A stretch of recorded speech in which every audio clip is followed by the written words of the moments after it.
Good morning everyone, my name is Michelle. I hope you're doing well. Welcome to another video. It is Saturday morning, the 18th of January. So in this video we're going to talk about the Sebastian Rogers case. I haven't talked about Sebastian's case for a few days. Actually, I'm going to be absolutely honest with you. It's even occurred to me to just stop following Sebastian's case at all and do no more videos on it.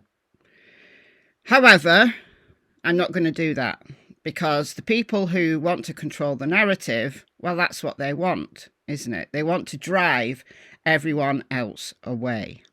And guess what? I'm not going anywhere. But I have been covering other cases over the last few days.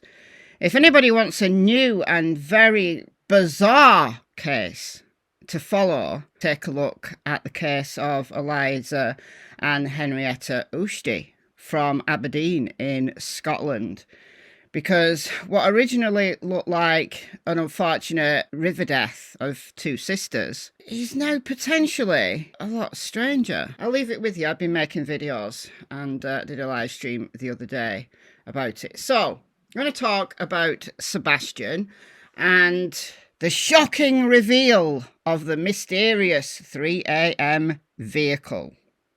Let's go.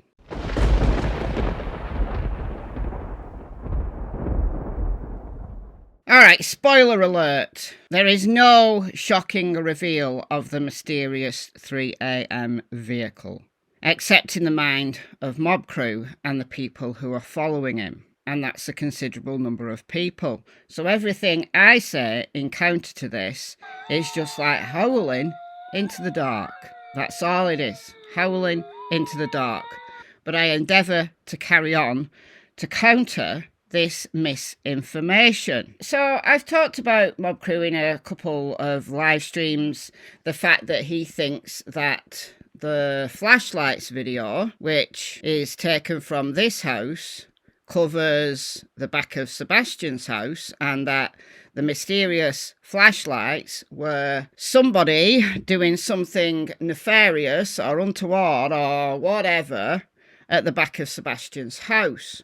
I thought that originally. I absolutely did. And I made videos about that originally when Nick Barris originally posted the flashlights video. But once I'd seen the full screen and I'd seen more information, I changed my mind. SF Investigates, the PI working on the case, and no, I'm not even going to mention the campaign against SF and anybody else who isn't following the narrative of the At Night people and Dog the Bounty Hunter and all of their little minions. One of their crew it's just disgusting. It's disgusting. I'm not going to say what's gone on there. I'm not going to give that person any oxygen. So, yeah, back to this.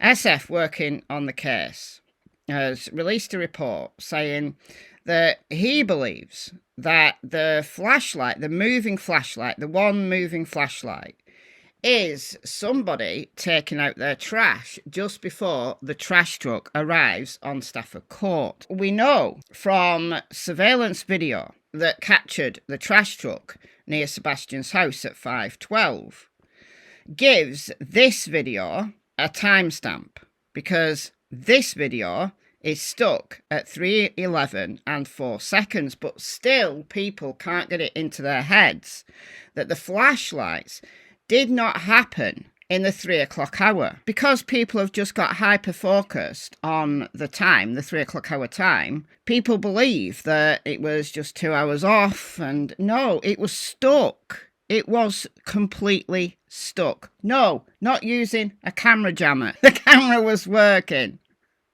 All right, so the moving flashlight is somebody with a flashlight taking their trash out in this area in the 5 o'clock hour, just before the trash truck arrived on Stafford Court. And yes, we do know that the trash truck arrived on Stafford Court and passed Sebastian's house around 5:12. All right, so talked about all of that previously. But the Mob Crew is insisting, and all his little minions who are following him are insisting that the flashlights is something nefarious, and now they've got the mysterious 3 a.m. vehicle. Now, we were always aware, if you followed the case, that there was an Uber that arrived in the 3 o'clock hour, picking someone up, going to the airport. For a long time, I wasn't aware that there was a second vehicle in the 3 o'clock hour. But SF Investigates has released this. This was from a few days ago. So this is the Uber. This is not SF Investigates' mysterious car. This is not his text. This is the mob crew's text. But anyway, the Uber, we know, arrived to pick someone up. I think it was around 3:20, and it waited for about 15 minutes in a driveway for the rider to actually, get the shit together and whatever. We've all known about that. But in releasing the footage of the other vehicle, SF has blanked out the car. And this is what Mob Crew is all up in arms about. This was just before 3 a.m. So Mob Crew says on Twitter, honestly curious, SF Investigates, why would you have no problem showing the 3:30 a.m. Uber car, but when showing the 2:58, aka 3 a.m. car, you put a box over it? Even without that box, we wouldn't be able to see a major identifier. Would you be willing to show that car? All right, so that's a reasonable request. But as I've said many times before, we can't have nice things, us on the internet. Why? Because the crazy minority ruins it for everyone else. We have to be treated like children. We can't be trusted with stuff. This car is not relevant to Sebastian's investigation, and I'll tell you for why in a minute. But SF Investigates did reply to Mob Crew, and he put this: I'm not sharing it, and you are not entitled to it. You are aligned with the irresponsible, untrained individual who engage in doxing, harassment, and the spreading of misinformation. BHB at Night and other unhinged accounts have repeatedly proven they cannot be trusted with evidence. I think he should say there the public was already aware of the Uber, which is true. But the other vehicle is not public knowledge. Well, it is now. As a licensed investigator, I have a duty to protect the integrity of the evidence and ensure no one is put in harm's way. It's not relevant to Sebastian's case, but these crazy people who think it is can't be trusted with that information.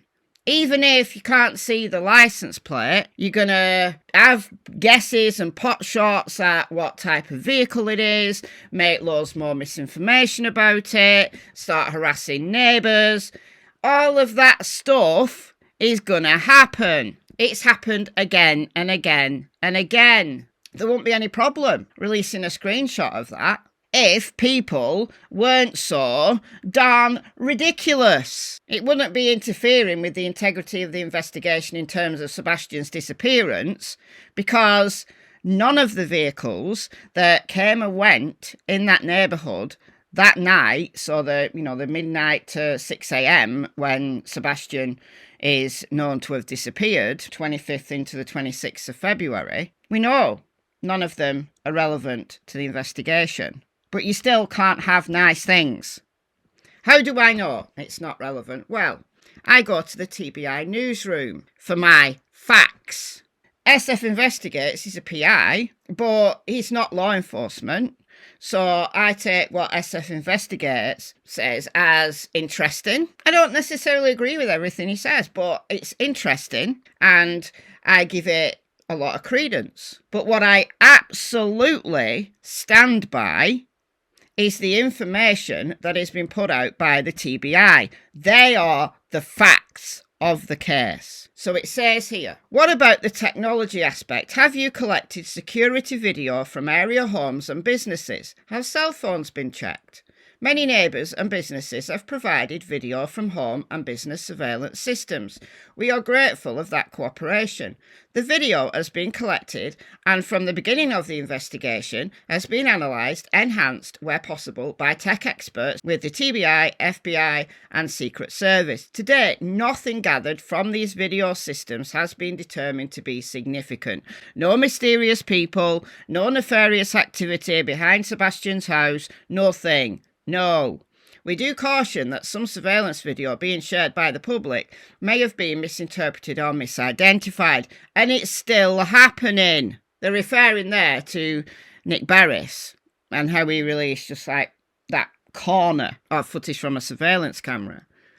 But it still holds true today. Numerous search warrants have been executed, cell phone data has been analysed, and any other available digital evidence has been collected, searched and documented. Information was collected from Sebastian's gaming system and has been analysed. Now this is the important thing. With help from the FBI, vehicles that were placed in the area at or around the time of Sebastian's disappearance have been accounted for. They know who they all are, where they all went, and they know that none of them picked up or abducted Sebastian.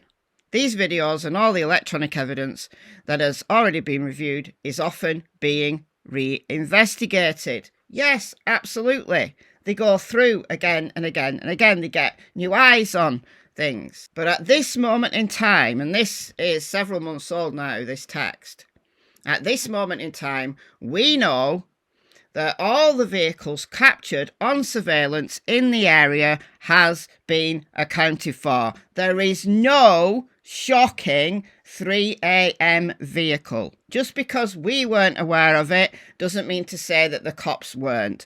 And it doesn't mean to say that it was nefarious and it was something to do with Bonkers Bobby's idea. All the parents were involved. Chris turned up and Katie carried Sebastian across the ditch and Seth was involved. You know, all of that. She's involved with all of this nonsense spreading. It's draining. It's absolutely draining.